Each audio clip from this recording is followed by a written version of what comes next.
الحمد للہ وحدہ والصلاة والسلام علی من لا نبی بعدہ اما بعد فاعوذ باللہ من الشیطان الرجیم بسم اللہ الرحمن الرحیم وَإِذَا سَأَلَكَ عِبَادِي عَنِّي فَإِنِّي قَرِيبٌ أُجِيبُ دَعْوَةَ الدَّاعِ إِذَا دَعَانِ فَلْيَسْتَجِيبُوا لِي وَلْيُؤْمِنُوا بِي لَعَلَّهُمْ يَرْشُدُونَ وقال النبي صلى الله عليه وسلم من صام رمضان إيمانا واحتسابا غفر له ما تقدم من ذنبه ومن قام رمضان إيمانا واحتسابا غفر له ما تقدم من ذنبه ومن قام ليلة القدر إيمانا واحتسابا غفر له ما تقدم من ذنبه أو كما قال عليه الصلاة والسلام اللهم صل على محمد وعلى آل محمد كما صليت على إبراهيم وعلى آل إبراهيم إنك حميد مجيد اللهم بارك على محمد وعلى آل محمد كما باركت على إبراهيم وعلى آل إبراهيم إنك حميد مجيد اما بعد محترم و مکرم پروفیسر ڈاکٹر ہارون عثمانی صاحب، برادر محترم سیف الرحمان صاحب اور دیگر میرے قابل صد احترام رفقائے کار اور میری بہنیں، رمضان المبارک اللہ رب العزت سے گناہ بخشوانے کا اور خود کو جہنم سے آزادی کا پروانہ دلوانے کا سنہری موقع ہے۔ رسول اللہ صلی اللہ علیہ وسلم نے متعدد احادیث مبارکہ میں کئی ایسے اعمال ذکر کیے ہیں جس کی بنا پہ اللہ رب العزت گناہوں کی بخشش فرماتے ہیں۔ یوں تو اللہ رب العزت کی رحمت ہمہ وقت متوجہ رہتی ہے، یا عبادی الذین اسرفوا علی انفسہم لا تقنطوا من رحمت اللہ ان اللہ یغفر الذنوب جمیعا، اے میرے وہ بندو جنہوں نے اپنی جانوں پہ ظلم کیا۔ امام ابن قیم رحمۃ اللہ علیہ نے اس آیت کریمہ کی تفسیر میں لکھا ہے کہ اللہ رب العزت کا کس قدر پیارا اور دل نشیں خطاب ہے کہ اس میں اللہ نے اپنے ان بندوں کو خطاب کیا ہے جو اللہ کی نافرمانی کر کے اللہ کا تو کچھ نہیں بگاڑ سکتے، اپنی ہی جانوں پہ ظلم کر بیٹھے ہیں۔ اللہ انہیں خطاب کر کے کہہ رہے ہیں کہ لا تقنطوا من رحمت اللہ، اللہ کی رحمت سے مایوس نہ ہونا۔ ان اللہ یغفر الذنوب جمیعا، بے شک اللہ سارے گناہوں کو معاف کرتا۔ لیکن رمضان المبارک میں اللہ رب العزت کی رحمت کے مغفرت کے مواقع اور زیادہ بڑھ جاتے ہیں۔ رمضان میں گناہوں کی بخشش کے جو مظاہر اور مواقع ہیں ان میں رسول اللہ صلی اللہ علیہ وسلم کے بیان کردہ امور میں سے قید شیاطین ہے کہ حدیث میں آتے رسول اللہ صلی اللہ علیہ وسلم نے فرمایا کہ جب رمضان آتا ہے تو اللہ رب العزت شیاطین کو اور بعض روایات میں سرکش شیاطین کو قید کر دیتے ہیں تاکہ انسان کے پاس اپنے گناہوں کا ایک محرک یا ایک سبب جسے وہ قرار دیتا ہے شیطان کا گمراہ کرنا، وہ دروازہ بند ہو جائے اور انسان کو حکم دیا جاتا ہے کہ تیرے ازلی اور ابدی دشمن کو میں نے قید کر دیا، اپنے نفس کے بے لگام گھوڑے کو تو خود لگام دے لے۔ فَأَمَّا مَنْ خَافَ مَقَامَ رَبِّهِ وَنَهَى النَّفْسَ عَنِ الْهَوَىٰ فَإِنَّ الْجَنَّةَ هِيَ الْمَأْوَىٰ، جو اپنے رب کے حضور کھڑے ہونے سے ڈر جائے اور اپنے نفس کو خواہشات سے روک لے تو جنت اس کا ٹھکانہ ہے۔ تو قید شیاطین اللہ نے قید کر دیے، جنت کے دروازے کھول دیے، وَفُتِحَتْ أَبْوَابُ الْجَنَّةِ، جنت کے دروازے کھول دیے جاتے ہیں، ان میں کوئی دروازہ بند نہیں رہتا، یعنی نیکی کی طرف رغبت اور نیکی کی طرف توجہ بڑھ جاتی ہے۔ وغلقت ابواب جہنم، جہنم کے دروازے بند کر دیے جاتے ہیں، فلم یفتح منہا باب، ان میں سے کوئی دروازہ کھلا نہیں رہتا، کہ جہنم اور جہنم کی طرف لے جانے والے اعمال کی طرف رغبت اللہ کم کر دیتے ہیں۔ اللہ رب العزت کی طرف سے جو انسان کے اندر جو نفس امارہ ہے اسے برائی کی طرف لے جانے والا، اللہ خیر کے جذبات کو غالب فرما دیتے ہیں۔ اور انہی مواقع مغفرت میں سے ایک موقع جو رسول اللہ صلی اللہ علیہ وسلم نے بیان فرمایا، جسے رمضان کے ساتھ نسبت ہے، کہ اللہ کی طرف سے ندا ہوتی ہے، یا باغی الخیر اقبل و یا باغی الشر اقصر، اے خیر کے طلبگار، اے نیکی کے راستے پہ چلنے والے مزید آگے بڑھ، اور اے شر کے گناہ کے طلبگار، گناہ کے راستے پہ چلنے والے، اب اس مہینے میں تو اپنے خالق کی شرم کر کے گناہ سے بعد آ جا۔ قید شیاطین ہے، جنت کے دروازوں کا کھلنا ہے، جہنم کے دروازوں کا بند ہونا ہے، اللہ رب العزت کی طرف سے منادی ہونا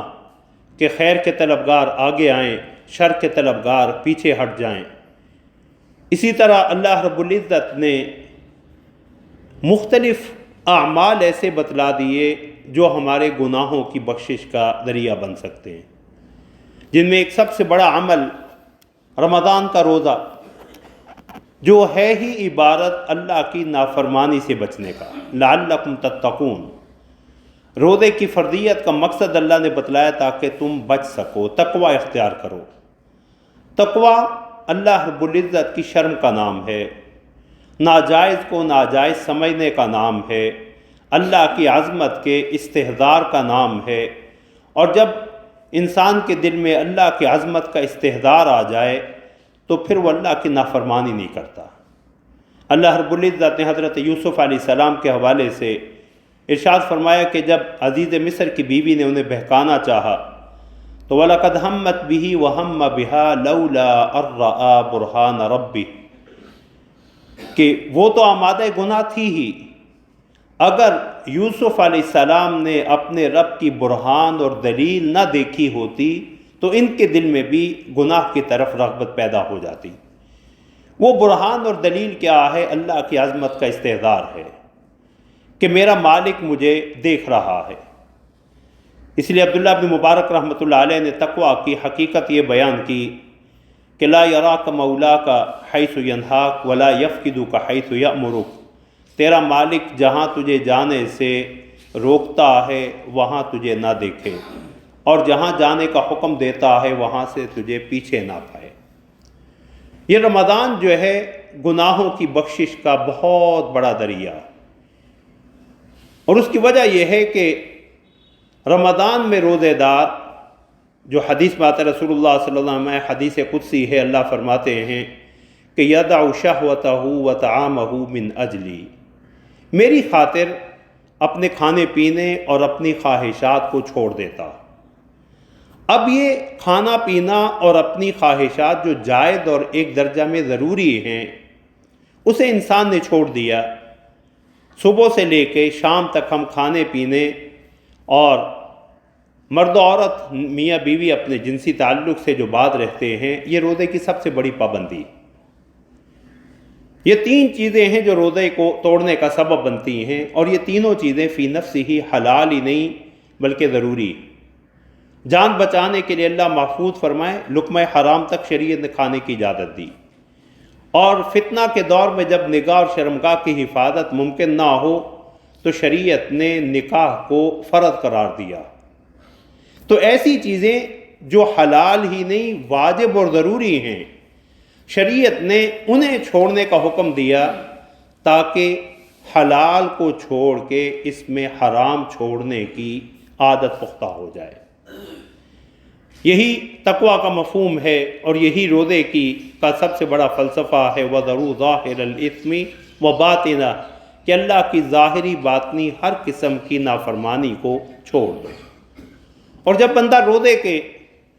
ان آداب کو مد نظر رکھتے ہوئے روزہ رکھتا ہے تو رسول اللہ صلی اللہ علیہ وسلم نے فرمایا من صام رمضان ایمانا واحتسابا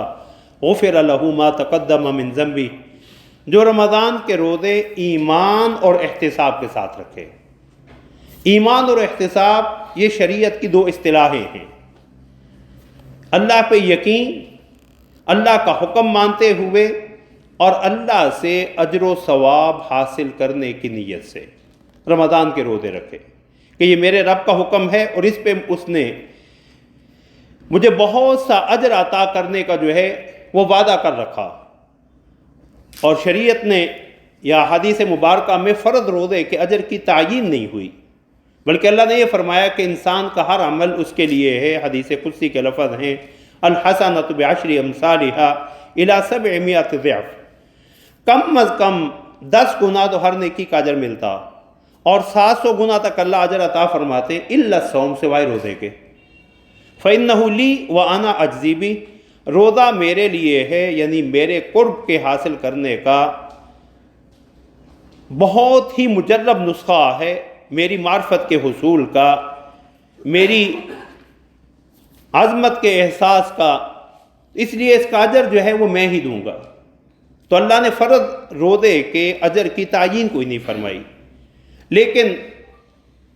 روزے کا اجر کتنا ہے اسے سمجھانے کے لیے رسول اللہ صلی اللہ علیہ وسلم نے ایک نفلی روزے کا اجر یہ بتلایا کہ جو شخص اللہ کی رضا کے لیے ایک دن کا نفلی روزہ رکھتا ہے، اللہ اس کے اور جہنم کے درمیان 70 سال کی دوری پیدا فرما دیتے ہیں۔ اگر ایک نفل روزے کا یہ اجر و ثواب ہے تو فرض روزے کا اجر و ثواب کیا ہوگا؟ تو اگر اس ایمان اور احتساب کے ساتھ روزہ رکھا تو مغفرت کا پہلا عمل رسول اللہ صلی اللہ علیہ وسلم غفر لہ ما تقدم من ذنبہ، اس کے سابقہ گناہوں کو اللہ معاف فرما دیتے ہیں۔ دوسرا عمل جو رمضان میں گناہوں کی بخشش کا ذریعہ بنتا ہے، اسی حدیث کا اگلا ٹکڑا، من قام رمضان ایمانا واحتسابا غفر لہ ما تقدم من ذنبہ، جو رمضان کا قیام ایمان اور احتساب کے ساتھ کرتا ہے، اللہ اس کے سابقہ گناہوں کو بھی معاف کر دیتے ہیں۔ یہ رمضان کا قیام جو ہے یہ تراویح ہے، جس کے بارے میں صحیح بخاری میں رسول اللہ صلی اللہ علیہ وسلم کے ایک فرمان موجود ہے، من قام مع امامہ حتی ینصرف کتب لہ قیام لیلہ یتعدل قیام لیلہ، جو امام کے ساتھ قیام اللیل کے لیے کھڑا ہوا اور جب تک امام فارغ نہیں ہوتا وہ امام کے ساتھ تراویح پڑھتا رہا، قیام اللیل پڑھتا رہا، اللہ اسے پوری رات کے قیام کا اجر و ثواب عطا فرما دیتے ہیں۔ یہ بھی غفر لہ ما تقدم من ذنبہ، اس سے بھی اللہ گناہوں کو معاف فرما دیتے ہیں۔ تیسرا بڑا عمل جو اللہ رب العزت کے پیغمبر نے اس حدیث میں بیان فرمایا، من قام لیلۃ القدر ایمانا واحتسابا غفر لہ ما تقدم من ذنبہ، جو لیلۃ القدر کا قیام کرے، آخری عشرے کی طاق راتیں ان میں لیلۃ القدر کی تلاش کرے، تو اللہ اس کے گناہوں کو بھی معاف کر دیتے ہیں۔ اب لیلۃ القدر کے قیام میں، قیام تو اب باقی راتوں میں بھی کر رہے ہیں، لیکن اس رات کا خاص عمل جو سیدہ عائشہ رضی اللہ تعالی عنہ نے رسول اللہ صلی اللہ علیہ وسلم سے دریافت کیا، رسول اللہ اگر اللہ مجھے لیلۃ القدر کی نعمت عطا فرمائیں تو میں اللہ سے کیا مانگوں؟ تو رسول اللہ صلی اللہ علیہ وسلم نے فرمایا کہ تم اللہ کے حضور یہ دعا کرنا، اللہم انک عفو تحب العفو فاعف عنی، اللہ تو معاف کرنے والا ہے، معاف کرنے کو پسند کرتا ہے، اس لیے تم مجھے بھی معاف فرما دے۔ تو اس حدیث میں بھی بتلا دیا کہ لیلۃ القدر میں بھی اللہ سے مانگنے والی چیز کیا ہے؟ گناہوں کی معافی، اپنی بخشش۔ یہ 3 عمل تو رسول اللہ نے ایک حدیث میں بتلا دیے۔ اب رمضان میں گناہوں کی بخشش کے جو دیگر مواقع ہیں ان میں دعا، جو آیات کریمہ میں نے سورہ بقرہ کی تلاوت کی، یہ روزے کے احکام، یا ایھا الذین آمنوا کتب علیکم الصیام کما کتب علی الذین من قبلکم، اور اس سے اگلی آیت میں اور درمیان میں یہ آیت کریمہ ہے، اس سے اگلی آیت میں پھر اللہ نے روزے کے احکام بیان کی، احل لکم لیلۃ الصیام الرفث الی نسائکم۔ تو حضرات مفسرین نے لکھا ہے کہ روزے سے متعلقہ احکام کے ضمن میں اللہ نے دعا کی جو آیت ذکر کی کہ میرے بندے جب میرے بارے میں آپ سے پوچھیں تو فإنی قریب، اللہ نے اتنا واسطہ بھی پسند نہیں کیا۔ پوچھا کس سے جا رہا ہے؟ رسول اللہ سے، تو جواب کسے دینا چاہیے تھا؟ تو آپ انہیں فرما دیں، لیکن اللہ نے کہا نہیں، میرے بندوں کو اس واسطے کی بھی ضرورت نہ رہے، میں خود ہی کہہ رہا ہوں فإنی قریب، میں ان کے بڑا قریب ہوں۔ اجیب دعوت الداعی اذا دعان، پکارنے والے کے پکارنے میں دیر ہو سکتی ہے، میرے قبول کرنے اور دینے میں دیر نہیں ہو سکتی۔ فَلْيَسْتَجِيبُوا لِي وَلْيُؤْمِنُوا بِي، تو انہیں چاہیے کہ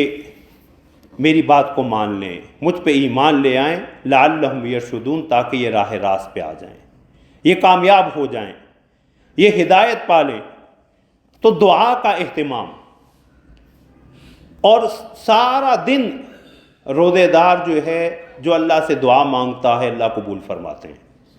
حدیث میں آتا ہے رسول اللہ صلی اللہ علیہ وسلم نے فرمایا کہ ثلاث لا ترد،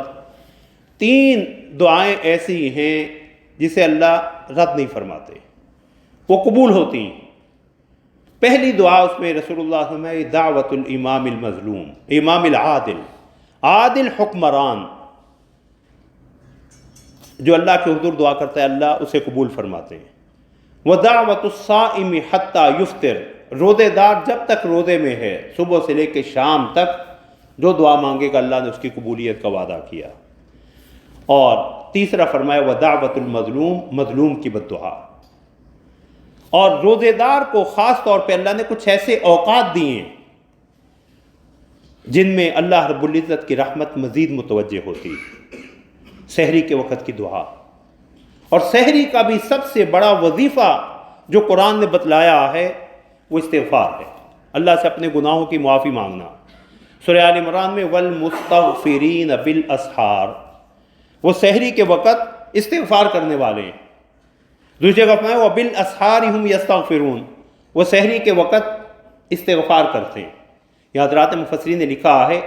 کہ استغفار تو بالعموم ہوتا ہے کسی گناہ کے بعد، تو یہاں تو اللہ کی توفیق ملی، تہجد کے لیے اٹھ گئے، قیام اللیل کے لیے، سحری کے لیے اٹھ گئے، اور یہ اللہ رب العزت کی قبولیت کا، اللہ کے ہاں قبولیت کی علامت ہے۔ فضیل ابن عیاض رحمۃ اللہ علیہ سے کسی شخص نے کہا کہ میں بڑا جی چاہتا ہے قیام اللیل کے لیے اٹھنے کا، تہجد کا، اسباب بھی اختیار کرتا ہوں، آج کے روز میں آپ کہہ لیں کہ میں نے الارم بھی لگا لیا، کسی کو کہہ بھی دیا، لیکن اٹھ نہیں پاتا۔ تو فرمایا تیرے گناہوں نے تجھے جکڑ رکھا، اللہ کے دن میں نافرمانی نہ کر، وہ صبح خود ہی اٹھنے کی توفیق عطا فرما دے گا۔ یہ کیسے ممکن ہے کہ تو سارا دن تو اس کی نافرمانیاں کرتا رہے اور وہ رات کو تجھے تنہائی میں، خلوت میں جو ہے وہ راز و نیاز کے لیے اپنے حضور کھڑا کر لے؟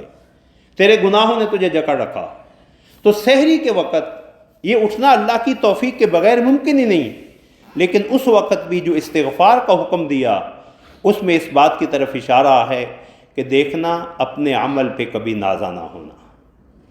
اپنے عمل پہ اللہ کی توفیق کے بغیر تم اٹھ ہی نہیں سکتے تھے۔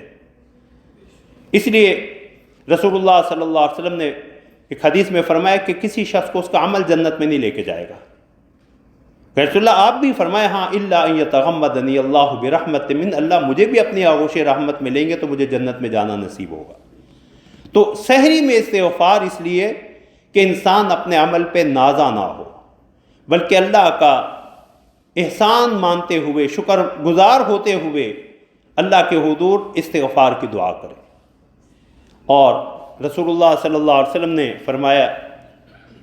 صحیح بخاری کی حدیث ہے، یہ سحری کا وقت رات کا آخری پہر، آخری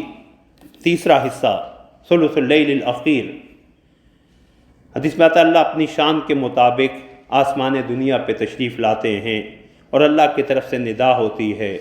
حل من داع فاجیبہ، کوئی مانگنے والا ہے، دعا کرنے والا، میں اس کی دعا قبول کروں۔ حل من سائل فاعطیہ، کوئی سوال کرنے والا اپنی ضرورت پیش کرے، میں اس کے لیے رحمت کے دروازے کھول دوں۔ اور تیسرا امر رسول اللہ نے پھر خاص طور پہ یہی بیان فرمایا، حل من مستغفر فاغفر لہ، کوئی بخشش مانگنے والا ہے، میں اس کی بخشش کا فیصلہ کر دوں۔ انہی اوقات میں جنہیں گناہوں کی بخشش کے ساتھ ایک خاص نسبت ہے، افطار کا وقت ہے، جسے ہم بدقسمتی میں افطار کی تیاریوں میں گزار دیتے ہیں، یا اس فکر میں کہ آج افطاری میں کیا چلے گا۔ جبکہ یہ وقت جو ہے خاص طور پہ میں اپنی بہنوں سے گزارش کرنا چاہوں گا کہ اس وقت کو قیمتی بنائیں۔ رسول اللہ صلی اللہ علیہ وسلم نے فرمایا کہ للصائم عند فطرہ دعوۃ لا ترد، روزہ افطار کرتے وقت یا اس سے پہلے جو دعا مانگی جاتی ہے اللہ اسے کبھی رد نہیں فرماتے، یہ بھی اللہ کے ہاں رد نہیں ہوتی۔ تو افطار سے پہلے کوئی 10-15 منٹ، اگر چند دن جو ہے وہ کوئی، اب تو اللہ نے ہمیں ایسے برتن دیے ہوئے کہ ان میں چیز گرم بھی رہ سکتی، لیکن اگر کوئی ٹھنڈی چیز بھی کھانا پڑ گئی تو اللہ رب العزت کی مغفرت اور رحمت کے جو مواقع اس وقت حاصل ہیں پھر وہ بعد میں حاصل نہیں ہوں گے۔ قرآن کریم، تلاوت قرآن جو ہے یہ بھی اللہ رب العزت کی رحمت کے حصول کا بہت بڑا ذریعہ، کہ انسان جب ہدی للمتقین، یہ ہے ہی پرہیزگاروں کے لیے ہدایت، قرآن ہدی للناس بھی ہے، لیکن اس ہدایت سے عملی طور پہ یا صحیح معنی میں مستفید وہی ہو سکتے ہیں جس کے دل میں تقویٰ کی شمع روشن ہو چکی ہے۔ اور تقویٰ کیا ہے؟ گناہوں کو چھوڑنا، اللہ رب العزت کے احکام کو ماننا۔ تو یہ وہ مواقع ہیں جو اللہ رب العزت نے ہمیں عطا کیے۔ اسی طرح رمضان کی راتیں بڑی قیمتی، رمضان کی ہر رات قیمتی۔ ایک حدیث میں رسول اللہ صلی اللہ علیہ وسلم نے، حضرت انس کی حدیث ہے کہ رمضان شروع ہونے سے پہلے ہی رسول اللہ صلی اللہ علیہ وسلم نے حضرات صحابہ سے سوال کیا، ماذا تستقبلون وماذا یستقبلکم، تم کس چیز کا استقبال کرنے جا رہے ہو اور تمہارا استقبال کون سی چیز کر رہی ہے؟ 3 دفعہ یہ سوال کیا تو حضرت عمر نے گھبرا کے پوچھا، یا رسول اللہ کہیں کوئی دشمن تو حملہ آور نہیں ہو رہا، یا کوئی اللہ کی طرف سے خاص حکم وحی کی صورت میں نازل تو نہیں ہو رہا؟ فرمایا نہیں، یستقبلکم شہر رمضان، تمہارا استقبال رمضان کا مہینہ کرنے جا رہا ہے جس کی پہلی رات ہی اللہ تمام اہل قبلہ یعنی تمام مسلمانوں کی اگر وہ سچے دل سے توبہ کریں، استغفار کریں تو اللہ انہیں جہنم سے آزادی کا فیصلہ ان کے حق میں صادر فرما دیتے ہیں، پہلی رات بھی اور رمضان کی آخری رات بھی۔ ہم رمضان کی آخری رات کو بھی بازاروں میں ضائع کر دیتے ہیں، جبکہ وہ رات بھی اللہ سے مانگنے کی۔ حدیث میں آتا ہے رسول اللہ صلی اللہ علیہ وسلم نے فرمایا کہ وَلِلَّهِ عُتَقَاءُ مِنَ النَّارِ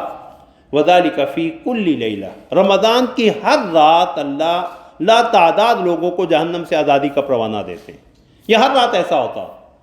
لیکن رمضان کی راتوں میں جتنی تعداد میں بندوں کو جہنم سے آزادی ملی ہوتی ہے اتنی ہی مجموعی تعداد میں صرف اللہ رمضان کی آخری رات میں جہنم سے آزادی کا فیصلہ فرما دیتے ہیں۔ تو صحابہ کرام نے پوچھا، رسول اللہ کیا یہ لیلۃ القدر ہے؟ فرمایا نہیں، یہ مزدور کی مزدوری ملنے کی رات ہے۔ جس پیغمبر نے ہمیں یہ تعلیم دی کہ آت الاجیر اجرہ قبل ان یجف عرقہ، کہ مزدور کو اس کی مزدوری اس کا پسینہ خشک ہونے سے پہلے ادا کرو، تو اس پیغمبر کا رب جو ہے تم مزدوروں کی مزدوری کیسے رکھ سکتا ہے؟ فرمایا یہ مزدور کا حق بنتا ہے کہ اس کو پورا پورا اجر دیا جائے، یہ بھی اللہ سے مغفرت لینے کی رات ہے۔ لیلۃ الجائزہ، عید کی رات، ہم اسے بھی غفلت میں گزار دیتے ہیں، جبکہ حدیث میں آتا ہے رسول اللہ صلی اللہ علیہ وسلم نے فرمایا کہ جو عیدین کی راتوں کو، 5 راتیں فرمائی، ان میں رمضان کی عیدین کی راتیں بھی ہیں، شب برات کی رات بھی ہے، تو فرمایا جو ان راتوں کو زندہ رکھتا ہے اللہ رب العزت اس کا دل مردہ نہیں ہونے دیتے، یعنی اس کا دل اللہ کی غفلت میں مبتلا نہیں ہوتا، تو یہ اللہ سے انعام پانے کی رات ہوتی۔ اور پھر عید کے بعد عید کا دن بھی، حدیث میں آتا ہے رسول اللہ صلی اللہ علیہ وسلم نے فرمایا جب لوگ عید کی نماز کے لیے جاتے ہیں تو اللہ آسمان سے فرشتوں کو نازل کرتے ہیں جو گلی چوراہوں میں کھڑے اہل ایمان کو دیکھ رہے ہوتے ہیں، اور اللہ یباہی بہم ملائکہ، ان عید کے لیے نکلنے والوں پہ فرشتوں کے سامنے فخر کا اظہار کرتے ہیں کہ دیکھو تمہیں تو کوئی عوارض لائق نہیں، نہ تمہیں بھوک لگتی ہے، نہ پیاس ہے، نہ نکاح کی ضرورت ہے، یہ انسان جس میں نے ساری ضرورتیں اور تقاضے رکھے ہیں، اس کے باوجود اس نے میرا حکم مانتے ہوئے رمضان کو میری اطاعت اور میری مرضی کے مطابق گزار دیا، فما جزاء اجیر وفى عملا، تو جس مزدور نے اپنا کام پورا کیا ہو اسے کیا اجر ملنا چاہیے، اسے کیا اجرت ملنی چاہیے؟ تو فرشتے کہتے ہیں جزاؤہ انما جزاؤہ ان یوفى اجرہ، اسے تو مزدوری پوری ملنی چاہیے، کوئی کوتاہی نہیں ہونی چاہیے۔ تو اللہ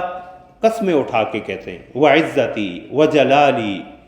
وعلوی وارتفاع مکانی، مجھے اپنی عزت کی قسم، مجھے اپنے جلال کی قسم، مجھے اپنے بلند رتبے کی قسم، مجھے اپنے علو قدر کی قسم، میں ان کے گناہوں کو بخش بھی دوں گا اور ان کی ساری دعاؤں کو قبول بھی کروں گا۔ فیرجعون مغفورا لہم، تو نمازی عید کے دن بھی اللہ کی مغفرت لے کے واپس پلٹتے ہیں۔ تو یہ مغفرت کے چند مواقع میں نے ذکر کیے جو رمضان میں اللہ نے ہمیں عطا کر رکھے ہیں، لیکن ان مواقع سے فائدہ اٹھانا یہ اب ہمارا کام ہے، یہ ہماری ذمہ داری ہے۔ اور یہاں اس حدیث کو بھی اسی پہ میں اپنی بات ختم کرنا چاہوں گا۔ رسول اللہ صلی اللہ علیہ وسلم نے مختلف احادیث میں یہ بات بیان فرمائی، کہیں فرمایا وہ آدمی بدبخت ہے، کہیں فرمایا راغم انف، اس کی ناک خاک آلود ہو، وہ ذلیل و خوار ہو، کہیں فرمایا اللہ اسے اپنی رحمت سے دور اور محروم کر دیں۔ تو کس شخص کے بارے میں فرمایا؟ فرمایا من ادرک رمضان فلم یغفر لہ، جسے اللہ نے رمضان جیسا عظیم مہینہ دیا ہو اور وہ اللہ سے اپنے گناہوں کو نہ بخشوا سکا ہو۔ تو یہ رمضان اللہ نے ہم پہ بڑا کرم کیا، اللہ نے ہمیں پھر یہ رمضان کا موقع عطا کیا، پھر اپنے گناہوں کی بخشش کا۔ تو اللہ رب العزت سے اخلاص کے ساتھ، شرک سے بچتے ہوئے، ان اللہ لا یغفر ان یشرک بہ ویغفر ما دون ذلک لمن یشاء، عقیدہ کی اصلاح کی فکر کریں، شرک اللہ معاف نہیں فرماتے، اخلاص ضروری، وما امروا الا لیعبدوا اللہ مخلصین لہ الدین حنفاء، کہ انہیں حکم اس چیز کا دیا گیا کہ اللہ رب العزت کے لیے دین خالص کرتے ہوئے اخلاص کے ساتھ جو ہے وہ عبادت کریں۔ تو اخلاص کے ساتھ، احتساب کے ساتھ، ایمان کے ساتھ اگر ان اوقات کو ہم غنیمت سمجھیں اور ان کی قدر کریں تو اللہ رب العزت کی رحمت جو ہے وہ ہمہ وقت جو ہے وہ متوجہ رہتی ہے۔ رسول اللہ صلی اللہ علیہ وسلم نے فرمایا کہ اللہ رب العزت جو ہے وہ فرماتے ہیں ابن آدم، اے آدم کے بیٹے، اگر تو زمین و آسمان بھر کے بھی گناہوں کے لے آئے لیکن اس عالم میں میرے پاس آئے کہ تو میرے ساتھ کسی کو شریک نہ ٹھہراتا ہو، غفرت لک ولا ابالی، میں تیرے سارے گناہ معاف کر دوں گا، مجھے کوئی پرواہ بھی نہیں ہوگی۔ اس عظیم اللہ کی رحمتیں متوجہ ہیں، یہ اب ہمارا ظرف ہے کہ ہم اس اللہ کی رحمت سے کس قدر مستفید ہوتے ہیں۔ اللہ رب العزت ہمیں عمل کی توفیق عطا فرمائے۔ وآخر دعوانا ان الحمدللہ رب العالمین۔